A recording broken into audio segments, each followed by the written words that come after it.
ಗಾಳಿ ಮಳೆಗೆ ಹಂಚು ಹಾರಿ ಹೋದಂತಹ ಘಟನೆ ಕುಂದಾಪುರ ತಾಲೂಕು ವ್ಯಾಪ್ತಿಯ ಕೊರ್ಗಿ ಗ್ರಾಮ ಪಂಚಾಯತ್ ವ್ಯಾಪ್ತಿಯಲ್ಲಿ ಹ್ಯಾಲಾಡು ಎಂಬಲ್ಲಿ ನಡೆದಿದೆ.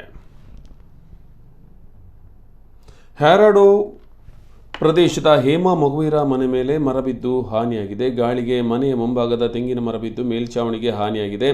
ಇನ್ನು ಕೆಲವೆಡೆ ಗಾಳಿ ಮಳೆಗೆ ಮೇಲ್ಛಾವಣಿಗೆ ಹಾರಿ ಹೋಗಿವೆ. ಹಂಚುಗಳೆಲ್ಲ ಹಾರಿ ಹೋದಂತಹ ಘಟನೆ ನಡೆದಿದೆ.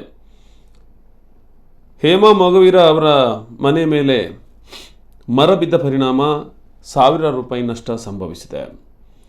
ಇನ್ನು ಟಿವಿ, ಫ್ರಿಡ್ಜ್, ಫರ್ನಿಚರ್ ಸೇರಿದ ಒಟ್ಟು 1 ಲಕ್ಷ ರೂಪಾಯಿ ಸೊತ್ತಿಗೆ ಹಾನಿಯಾಗಿದೆ.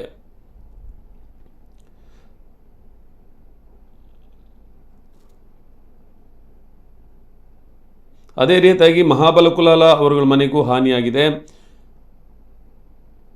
ಗಾಳಿಗೆ ಸಂಜೀವ ಮಡಿವಾಳ ಅವರ ಮನೆಯ ಮೇಲ್ಛಾವಣಿ ಹಾರಿ ಹೋಗಿದೆ. ಧರೆಗುಳಿಗಿದ್ದವೆ ಮರಗಳು. ಬೋವಿಕಟ್ಟೆ ಬಳಿ ಮರಗಳು ಮುರಿದು ಬಿದ್ದ ಪರಿಣಾಮ ವಿದ್ಯುತ್ ಸಂಪರ್ಕ ಕಡಿತಗೊಳಿಸಲಾಗಿದೆ. ಗಾಳಿಯ ರಭಸಕ್ಕೆ ಹೆಸ್ಕತ್ತೂರು ಸಾಧು ಪೂಜಾರಿ ಅವರ ಮನೆ ಮೇಲ್ಛಾವಣಿಯು ಹಾರಿ ಹೋಗಿದೆ.